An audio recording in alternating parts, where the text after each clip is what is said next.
Sixième partie, le travail.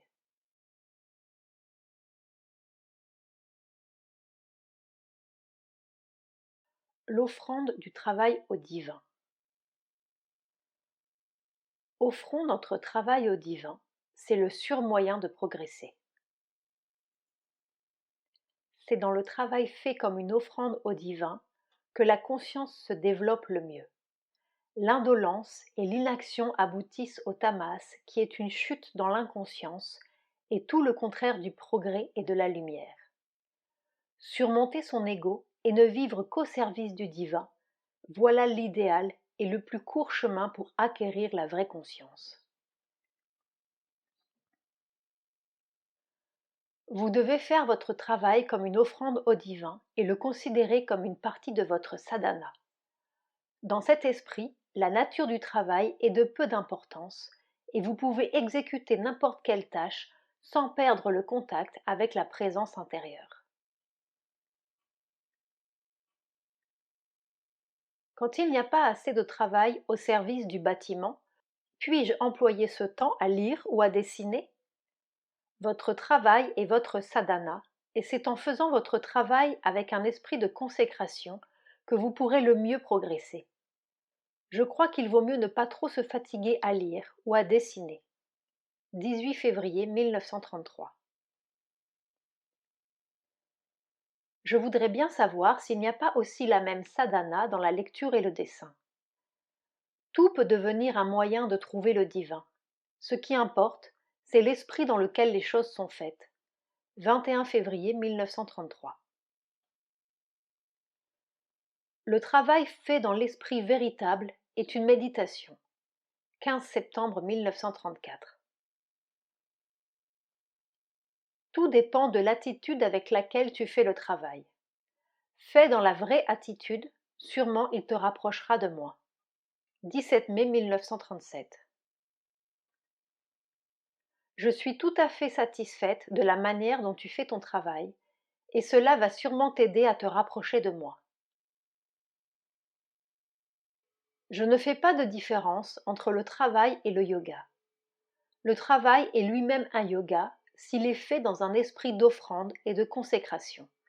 25 janvier 1938. Quelquefois, lorsque je suis absorbée en méditation, je vois et sens que mon être physique aspire par le travail. Après cela, je vois qu'un soleil se manifeste dans mon physique avec sa lumière brillante. Tous les dieux et les forces émanant de toi sont dans ce soleil. C'est vrai que par et dans le travail, on peut entrer en contact avec le soleil de la lumière et de la force divine. Votre attitude à l'égard du travail est la bonne et je n'ai aucun changement à suggérer. Le travail fait par amour et à cause de l'amour est sûrement le plus puissant. 8 janvier 1942. Travaux de l'amour. La meilleure condition pour travailler. Travaillons dans le même esprit que nous prions, car en vérité, le travail est la meilleure prière que le corps puisse adresser au divin. 11 décembre 1945. Travailler pour le divin, c'est prier avec son corps. On peut progresser par la méditation, mais par le travail, pourvu qu'il soit fait dans l'esprit juste, on peut progresser 10 fois plus. 6 avril 1954. Le progrès dans la sadhana vient par la rectification de l'attitude intérieure et extérieure, non de la nature du travail que l'on fait. N'importe quel travail, même le plus humble, peut mener au divin s'il est fait avec l'attitude juste. 16 juillet 1955. Ce n'est pas si facile de travailler. Dans le vrai travail, on doit faire tout ce que l'on fait dans la sadhana et bien davantage. 21 août 1955. Vous devez faire tout ce que fait un yogi. Vous devez atteindre les hauteurs les plus élevées et faire descendre ces états de conscience, de lumière et de paix, les manifester dans votre travail quotidien. Pour vous, aucune tâche n'est insignifiante ni banale. 22 août 1955. Allez et préparez-vous. Et la meilleure préparation, c'est d'être utile au travail du divin. Douce mère, est-ce que je dois essayer la méditation? Ce n'est pas nécessaire si ton travail est une constante offrande au divin. 13 avril 1965. Comment offrir mon travail? D'habitude, on travaille pour son propre profit et sa propre satisfaction.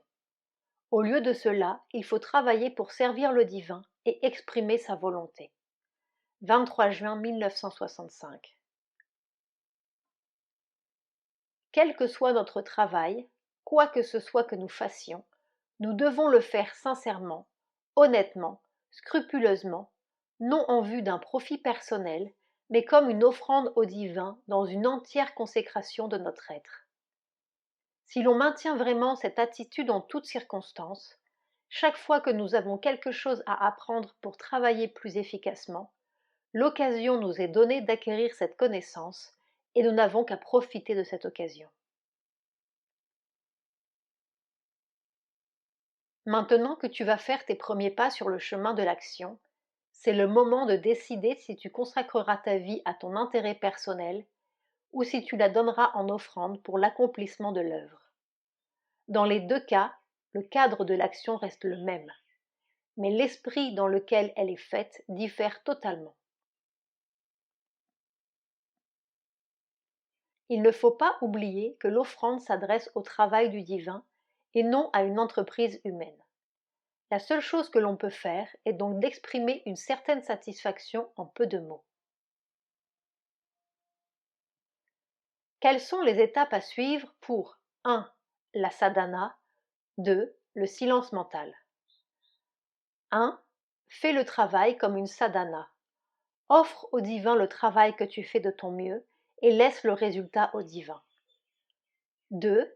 Essaye de devenir consciente d'abord au-dessus de la tête en gardant le cerveau aussi silencieux que possible. Si tu réussis et que le travail se fait dans cette condition-là, alors il deviendra parfait. 2 avril 1970. Soyez fidèle à votre idéal et dédiez votre travail au divin. Travaillez pour le divin et vous sentirez une joie ineffable remplir votre être. Travail désintéressé fait pour le divin, le plus sûr moyen de progresser. Le travail désintéressé est le travail fait sans autre mobile que d'accomplir aussi bien que possible le travail du divin. Comment savoir ce qu'est le travail du divin et comment travailler avec le divin? Vous n'avez qu'à vous unir et vous identifier au divin. Le progrès est la perfection dans le travail.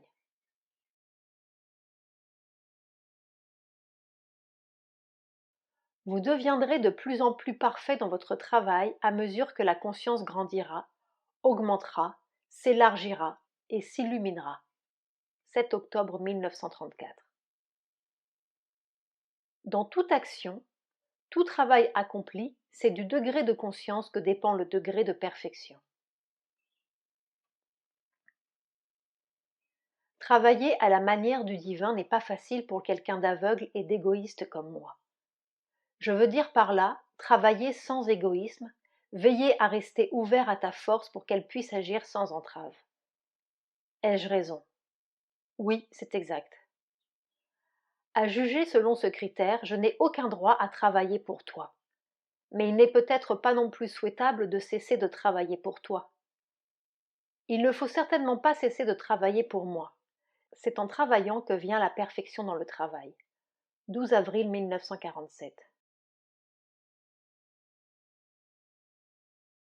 Tâchez de faire avec plaisir tout ce que vous faites.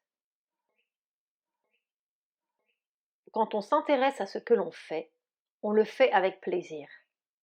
Pour s'intéresser à ce que l'on fait, il faut essayer de le faire de mieux en mieux. C'est dans le progrès que se trouve la vraie joie. 6 janvier 1952. Quand le travail devient attrayant et se fait avec joie, combien mieux il est fait. C'est vrai que ma force est toujours avec lui pour l'aider à faire son travail, mais ma force est essentiellement une force de perfectionnement, et pour pouvoir la laisser agir pleinement, il faut avoir un constant souci de progrès dans le travail. 12 mai 1952. C'est par un effort combiné et patient que s'effectue tout bon travail. 8 avril 1954. La perfection dans le travail doit être le but, mais elle ne peut être obtenue que par un effort très patient. 12 avril 1954. Ouvrez-vous de plus en plus à la force du divin et votre travail progressera régulièrement vers la perfection. 11 juin 1954. Aspirons constamment à être un parfait instrument pour le travail du divin. 27 août 1954. Que rien, si ce n'est la perfection, ne soit votre idéal dans le travail. Ainsi vous serez sûr de devenir un véritable instrument du divin. Il doit y avoir de l'ordre et de l'harmonie dans le travail. Même la chose en apparence la plus insignifiante doit être faite avec une perfection parfaite, un sens de la propreté, de la beauté, de l'harmonie et de l'ordre. 23 août 1955. Avec de la méthode, de l'ordre, du soin, aucun problème n'est insoluble. Organisation, indispensable à tout bon travail. Régularité, indispensable pour tout accomplissement sérieux. Pour le travail, la stabilité et la régularité sont aussi nécessaires que l'habileté. Quoi que vous fassiez, faites-le toujours très soigneusement. Toujours faire avec soin ce que l'on fait. Tout travail fait avec soin devient intéressant. Rien n'est trop petit pour être négligé. Le même soin fait face à toutes les circonstances. Démolir une chose pour en construire une autre n'est pas de la bonne politique. Ceux qui se sont consacrés au divin et veulent travailler pour lui doivent être patients et savoir attendre que les choses se fassent au bon moment et de la bonne manière. 14 février 1959.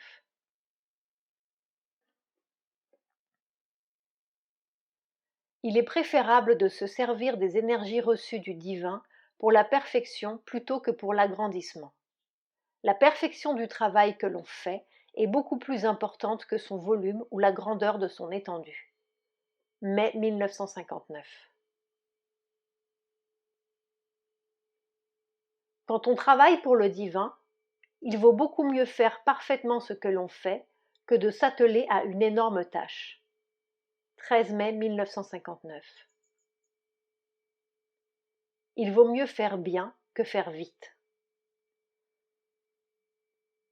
Commencer un travail et le laisser à mi-chemin pour en commencer un autre ailleurs, ce n'est pas une habitude très saine. 5 juillet 1959. Dans le travail, avoir soif de perfection, voilà la vraie spiritualité. Octobre 1961. Quel que soit le travail que vous fassiez, faites-le aussi parfaitement que vous pouvez. C'est le meilleur service qu'on puisse offrir au divin dans l'homme. 1er novembre 1961. J'avais justement l'intention de t'écrire que ce travail négligé doit être fait immédiatement. J'accepte ton explication que ce n'est pas de la mauvaise volonté, mais de la négligence. Pourtant, je tiens à te dire que pour moi, la négligence est la pire des mauvaises volontés, car c'est le refus de se soumettre à l'inspiration et à la conscience divine qui exige une constante vigilance. J'espère que cette nouvelle année vous apportera à tous un élargissement d'esprit et une générosité de cœur qui rendront impossible de si lamentables incidents. Bénédiction. 4 janvier 1966.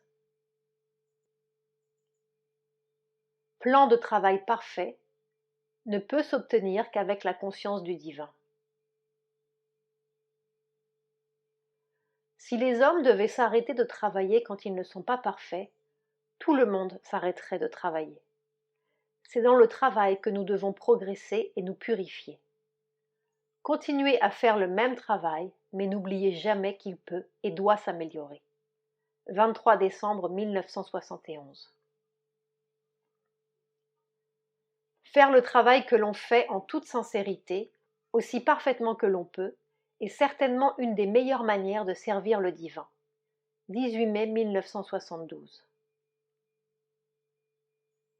Quand les instruments de travail, c'est-à-dire les mains, les yeux, etc., deviennent conscients et que l'attention est sous contrôle, la capacité de travail semble n'avoir plus de limite. Des mains adroites, une vision précise, une attention concentrée, une patience inlassable, et ce que l'on fait est bien fait. Des mains adroites, un soin précis, une attention soutenue, et l'on contraint la matière à obéir à l'esprit. Savoir observer en silence est la source de l'habileté. L'habileté dans le travail doit être utilisée à bon escient. Paroles de la Mère, volume 2.